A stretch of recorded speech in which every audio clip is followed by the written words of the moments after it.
절에는 나사렛에서 무슨 좋은 것이 나올 수 있겠소 라고 하는데, 아마도 나 다니엘의 율법과 선지자들의 글을 통해 메시아가 나사렛이 아닌 베들레헴에서 태어날 것이라는 예언을 잘 알고 있었을 것입니다. 더욱이 당시 갈릴리 사람들은 무식하고 호양이었고 이방인들과의 교육 등으로 인해 유대인들에게서 많은 조롱과 멸치를 받고 있었습니다. 또한 나사렛은 요세푸스의 글에서 나타나지 않을 정도로 보잘것없는 마을이었죠. 마태복음 13장, 마가복음 6장, 누가복음 4장을 보시면 됩니다. 당시 갈릴리에는 강신자들이나 거짓 메시아들이 많이 나돌아다니고 있었고, 와서 보시오라가 나오는데 빌립은 예수님이 말씀하신 것처럼 간단하고 분명하게 와서 보시오라고 말했습니다. 그리스도를 믿게 하는 데는 이론적인 논증이나 철학적인 설교보다는 그리스도를 직접 만나도록 하는 것이 가장 효과적입니다. 그리고 그리스도에게로 인도하기 전에 먼저 자신이 예수 그리스도를 확실히 믿고 알아야만 한다고 기록되어져 있습니다. 47절입니다. 47절에는 보라가 나옵니다. 놀라움을 나타내는 감탄사로서 마음을 꿰뚫어 보시는 예수님은 나다니엘의 인품과 사람됨을 아시고 감탄하신 것을 나타내고 있습니다. 나다니엘은 거짓없는 참 이스라엘 사람이었습니다. 여기에서 구약의 역사적 배경이 있는데, 이스라엘 민족의 조상인 야곱은 그 이름까지도 발꿈치를 잡는 간사한 사람이었습니다. 간사는 미끼를 이용하여 짐승이나 물고기를 잡는 것을 의미하는데, 야곱은 장자의 축복을 받기 위해 교묘한 방법을 사용하여 형과 아버지를 속였습니다.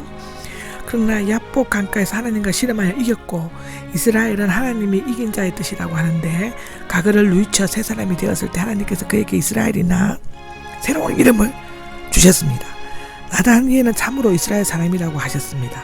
참은 진실한 안과 속이 같은 진지한의 뜻이 있는데, 예수님은 뛰어난 영적 통찰력으로 나다니엘의 마음에 순수한 하나님의 백성으로서 자랑과 기대가 있는 것으로 보여집니다.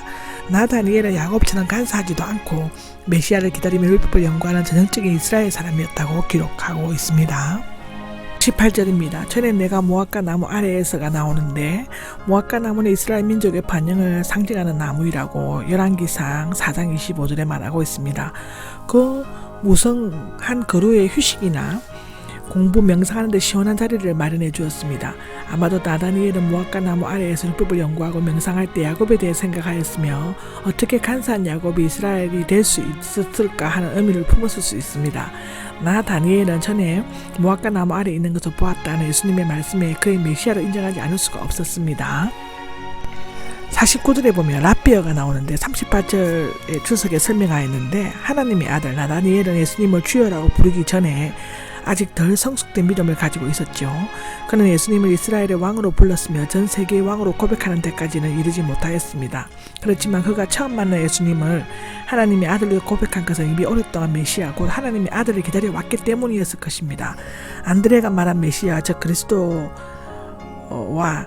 나다니엘이 말한 하나님의 아들이 말한 것은 베드로가 말한 주 그리스도시요 살아계신 하나님의 아들이십니다 와 조화를 이루고 있습니다. 50절입니다. 50절은 이런 일들이 있는데, 무화과 나무 아래에 있는 것을 보았다는 그리스도의 초자연적인 지식을 의미하는데요. 이것은 그가 앞으로 행하실 이적과 권능에 비하면 매우 적은 일 부분에 지나지 않죠.